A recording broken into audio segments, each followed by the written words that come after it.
L'histoire de Gustave le crocodile.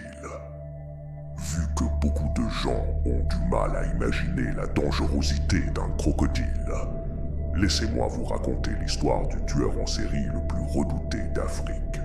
Son nom est Gustave.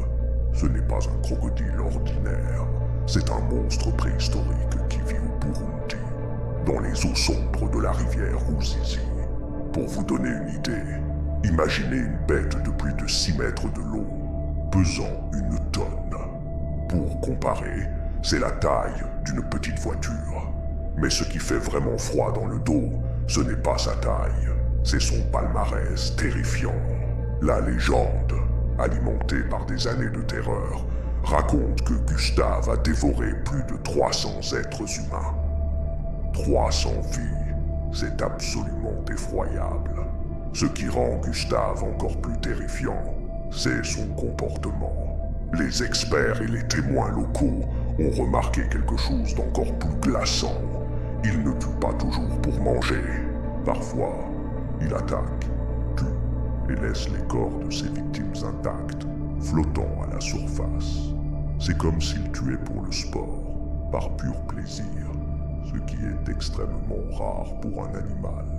Cette cruauté apparente a fait de lui une figure mythique, un véritable démon des eaux. Face à une telle menace, l'armée et les chasseurs ont tout essayé pour l'arrêter. Ils ont utilisé des fusils d'assaut, des mitraillettes et même des explosifs. Mais rien n'y fait. Les témoins disent qu'il a des cicatrices de balles sur la tête et le dos, des marques de toutes les tentatives pour l'abattre. Mais sa peau est si épaisse et résistante qu'elle agit comme un gilet pare-balles naturel. Les balles ricochent ou s'enfoncent à peine, sans lui causer de blessures mortelles.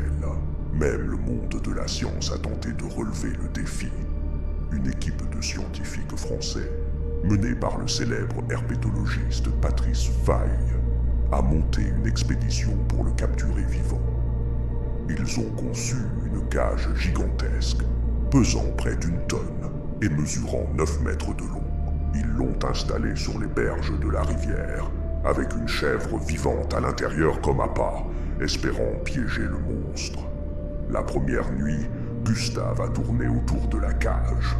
On pouvait sentir sa présence. Il était là, observant. Mais il était trop malin. Il n'est pas tombé dans le piège.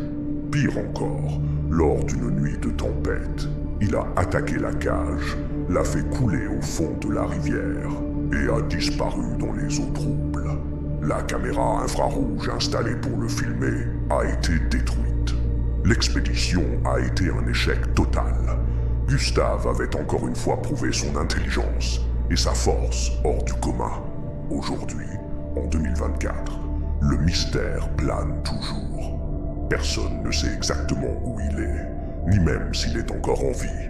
Son âge est estimé à plus de 60 ans, ce qui est vieux pour un crocodile du Nil. Certains disent qu'il est mort de vieillesse, caché quelque part dans les marais.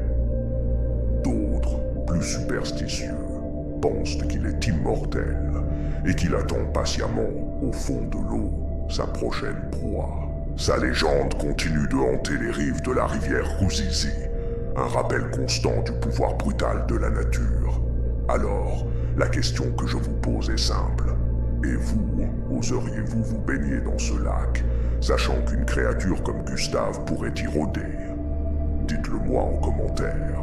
Si cette histoire vous a plu, n'oubliez pas de liker la vidéo et de vous abonner pour ne pas manquer les prochaines. Merci d'avoir regardé.